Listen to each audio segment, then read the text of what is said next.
안녕하세요. 부동산을 쉽게 다양하게 깊이 있게 분석하는 부동산의 비밀입니다. 주택담보대출 7% 육박 6개월 전 금리로 역주행 중입니다. 현재 금리는 주택가격에 민감할 수밖에 없습니다. 자신의 자산을 모두 털어서 집을 사려고 해도 결국은 대부분의 사람들은 돈이 모자르게 됩니다. 이때 은행에서 또 돈을 빌리는 게 어쩌면 당연한 수순입니다. 100% 자신의 자본만으로 집을 사기에는 이미 대한민국은 그 한계점을 넘은 지 꽤 오래됐습니다. 일부 고액 자산가들의 이야기가 다를 수 있지만 그분들의 걱정을 제가 한다는 게 말이 안 되기 때문에 그 부분은 패스하고 대부분의 서민의 입장에서 이야기해 보겠습니다. 도대체 주택담보대출 금리가 7%에 육박하는 현실이 뭔지 팩트부터 한번 체크하겠습니다. 5대 시중은행인 KB 국민은행, 신한은행, 하나은행, 우리은행, NH농협의 주택담보대출 변동금리는 현재 4.35%에서 6.97%로 금리 상단이 어느새 7%에 육박하게 됐습니다.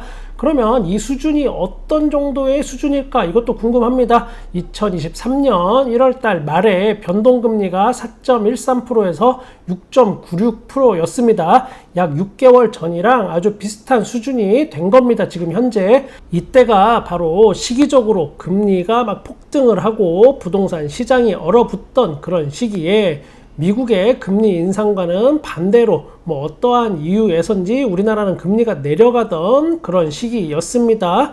1월 초에는 5.27%에서 8.12%였다가 막 내리기 시작한 그 단계에 대출금리 하락이 본격화하기 시작한 딱 그 수준입니다.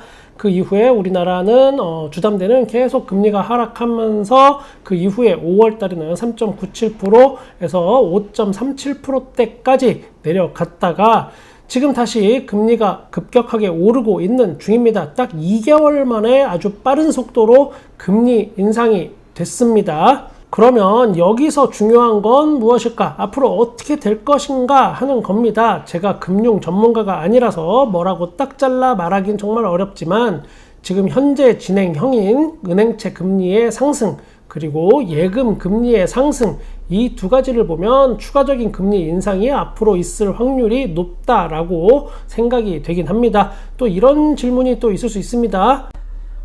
이 부비 양반, 기준금리는 동결인데 왜 주택담보대출만 이렇게 오르는 거야? 기준금리가 안 오르면 주담대도 안 올라야 하는 거 아닌가요?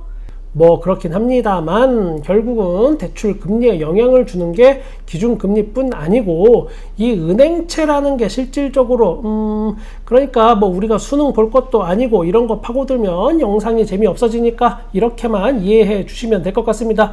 새마을금고 사태 아시죠? 이번 달 초에 부실 어쩌고 막 소문이 나니까 사람들이 막 또 새마을금고에 달려가서 맡겨둔 돈 찾고 그랬습니다. 이런 일이 한번 발생하면 아무튼 금융회사들이 채권 매각하고 어쩌고 하다 보면 대출금리는 결국은 올라간다. 이렇게 보시면 됩니다.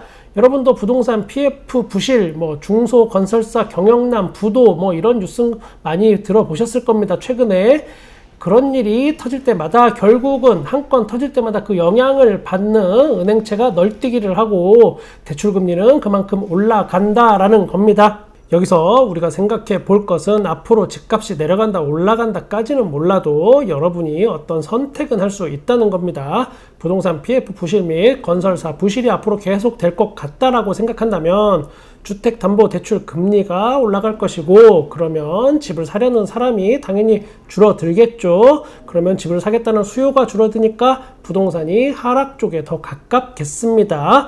이걸 또 반대로 생각해서 앞으로 강원랜드 사태나 새마을금고 뱅크런 같은 사태가 앞으로 없을 거고 부동산 PF 부실도 없을 거고 라고 예측하시는 분은 금리가 내려가고 금리가 내려가니까 집을 사겠다는 사람이 늘어나면 수요가 늘어나니까 집값이 상승 쪽에 가깝겠다 이렇게 생각하실 수 있겠습니다. 물론 다른 외부 요인이 없고 딱 이 부분만 놓고 봤을 때의 이야기입니다. 여러분은 부동산 PF 부실이 우려가 있으신가요? 없으신가요? 이것도 사람마다 생각의 차이가 있고 앞뒤 전후 사정은 조금씩 바뀔 수는 있습니다. 또 하나 예금 금리의 상승인데 올 초에는 강력한 시장금리 안정화의 어떤 시그널을 시장에 주기 위해서 예금 금리가 낮아졌었습니다. 조금 인위적인 그 느낌이 굉장히 많습니다. 작년에는 시중은행에 5% 육박하는 그 5%가 넘는 그런 예금도 있었고, 저도 뭐 5%가 넘는 정기예금에 돈을 지금 묶어두기도 했습니다. 이게 3% 중반의 예금 금리까지 쭉 빠졌다가 이제는 5대 은행 기준으로 3.7에서 3.9%로 4%에 육박하고, 잘 찾아보시면 5대 은행 아니더라도 4%대 예금 금리가 여기저기에서 보이기 시작합니다. 예금 금리가 올라가면 대출 이자도 같이 올라갈 수밖에 없습니다. 이자를 많이 주면 반대로 또 이자를 많이 걷어들여야, 대출한 사람들한테서 돈을 많이 뺏어야 은행들이 먹고 살겠죠. 이자를 많이 걷어들이기 위해서는 주담대 대출은 앞으로도 당분간 상승할 수밖에 없을 것 같습니다. 물론 부동산이라는 게 금리만으로 움직이는 게 아니긴 합니다. 그리고 금리도 어떤 다양한 외부 요인에 의해서 순간적으로 오르락 내리락 할 수도 있는 겁니다. 이번에는 역전세와 금리, 요거 한번 들여다 볼까요?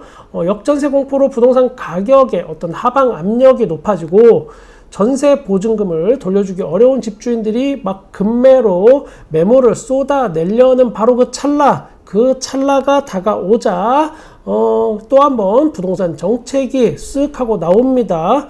집주인의 대출을 늘려주는 겁니다. 일단 이렇게 숨통은 일단 틔워줬는데, 전체적으로 대출금리가 만약에 오르게 된다면 집주인의 부담, 영끌족의 부담은 가중되겠습니다. 지금 부동산 현장에서 겪고 있는 일을 제가 하나 소개하겠습니다. 굉장히 제 딴에는 중요한 거라고 생각해서 말씀드리는데, 그 전에 저는 부동산 상승론자, 하락론자 이런 거 아닙니다. 있는 그대로 사실을 전달하려고 노력합니다. 물론 제 마음은 부동산 가격이 지금 가격이라도 저는 좀 정상적이지 않다라고 보고 있습니다. 돈을 벌고 모으고 아껴 쓰고 그리고 대출 약간 껴서 열심히 몇 년 노력한다면 집 한 채쯤 분양받거나 살 수 있어야 저는 정상적인 세상이라고 생각합니다. 그런 면에서 지금의 가격, 그러니까 서울의 아파트 가격이 평균 10억이라고 하면 월급 300만 원 받는 사람이 한 푼도 안 쓰고 30년은 모아야 서울에 집 한 채 살 수 있는 겁니다.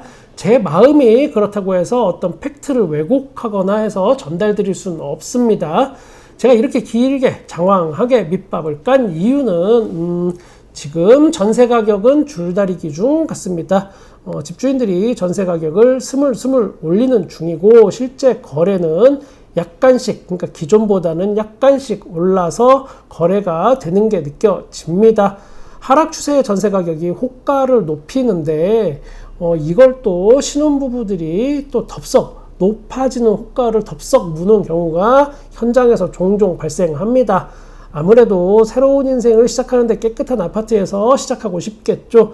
결혼식 날짜는 다가오다 보니 조급한 마음은 제가 매우 이해를 많이 합니다. 아무튼 그렇다 이겁니다. 또 하나는 근저당을 깔고 가는 전세 매물이 예전보다 많이 늘고 있습니다. 예를 들어서 현재 12억에 매매 거래가 되고 있는 아파트라고 하면 전세 가격이 6억 5천만 원입니다. 그런데 근저당이 선순위로 3억 5천만 원이 깔려 있습니다. 이럴 때 이 집은 근저당 포함 10억의 빚이 있다라고 봐야 하는 겁니다.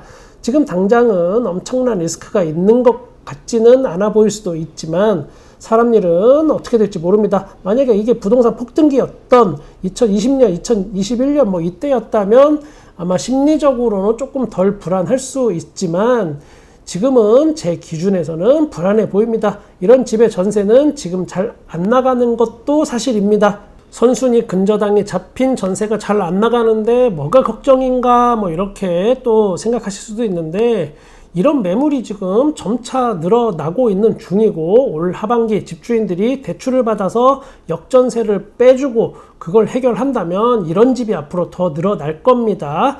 저는 일단 이런 전세 문의가 오면 근저당 사실부터 알려주고, 이게 다른 집보다 싸 보이는 어떤 착시 현상이 있지만 리스크가 분명히 존재한다라고 아예 처음부터 그걸 먼저 얘기를 합니다. 근데 또 이런 분들도 있을 수 있습니다. 앞으로 이 집 좋아. 이거 집부터 봐. 일단 집을 봐야 돼. 일단은 와서 집을 봐요. 세대. 집이 마음에 들어? 그럼 계약해야지. 곧 결혼식인데 길바닥에서 신혼집 꾸밀 거야. 아유, 근저당? 아이고, 참, 요즘에 근저당 없는 집이 어딨어. 다 있지. 다 있어. 아이고, 여기 집주인. 그리고 튼튼한 사람이야. 아주 그냥 몸도 튼튼하고 재산도 엄청 많아. 그냥 이거 아니면, 비싸게 나온 전세 있어. 그럼 그거 하려고? 그거 해, 그러면. 아유, 어차피 대출 받아야 한다며, 돈 없다며. 뭐하러 이자를 많이 내. 그냥 그 이자 아껴서 돈 모아서 집 사야지. 언제까지 전세살이 할 거야? 이 다음에 집 사야지. 싼 거 나왔을 때 일단 눈 딱 감고 그냥 해. 제가 좀 과장을 하긴 했지만 이런 일이 실제 있을 수도 있습니다. 근저당 깔린 전세가 많아지면 우리가 분양가 막 높아졌을 때 점점 그 높아진 분양가에 무뎌지는 것처럼 근저당의 선순위로 낀 전세가 무뎌질까봐 그게 걱정입니다. 그래도 한 가지 확실한 거는 근저당 깔린 전세가 현재 늘어나고 있고 근저당 없는 전세는 스물스물 가격이 올라가고 그걸 또 계약하는 불인이 분들이 또 발생하고 있다라는 사실입니다. 금리 인상과 부동산의 상관관계 여러분은 어떤 쪽으로 예상을 하고 계신가요? 저는 여러분의 부동산에 끝까지 함께 하겠습니다. 구독과 좋아요 감사합니다. 부동산의 비밀이었습니다.